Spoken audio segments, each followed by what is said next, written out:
मंडळी सध्या सर्वच प्रमुख वाहिन्यांवर नवनवीन मालिकांची रेलचेल पाहायला मिळते. अशातच स्टार प्रॉवर सुद्धा काही नवीन मालिका दाखल होत आहेत.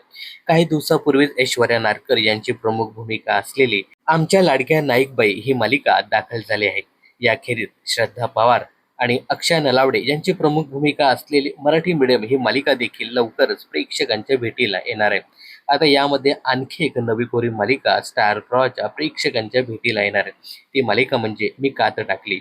काही दिवसापूर्वीच या मालिकेचा पहिला प्रोमो समोर आला होता.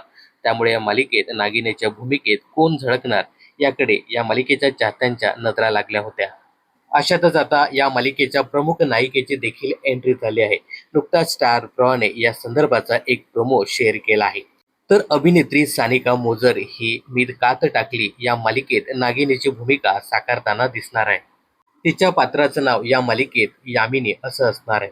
तर मी कात टाकली मालिकेत सानिका साकारत असलेली यामिनी अतिशय अभ्यासू, हुशार, उत्साही, जिद्दी आणि स्वतंत्र विचाराची आहे.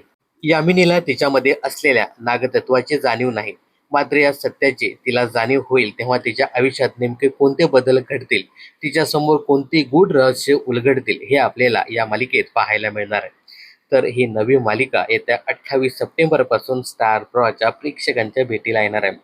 आता सानिका मोजर हिच्यासोबत या मालिकेमध्ये कोणकोणते कलाकार झळकतील हे पाहणं खूपच इंटरेस्टिंग ठरणार आहे.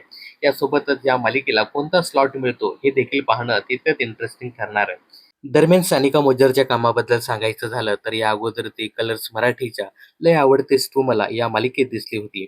या मालिकेतून तिने मालिका विश्वात पदार्पण केलं होतं. याखेरीज ती स्टार प्रवाहच्या नशीबवान या मालिकेत देखील झळकली. तर या मालिकेबद्दल तुम्हाला काय सांगायचं हे कमेंट्स करून नक्की सांगा. मनोरंजन क्षेत्रातील अशाच फिल्मी अपडेट जाणून घेण्यासाठी चॅनल जर सबस्क्राईब केलं नसेल तर जरूर करा.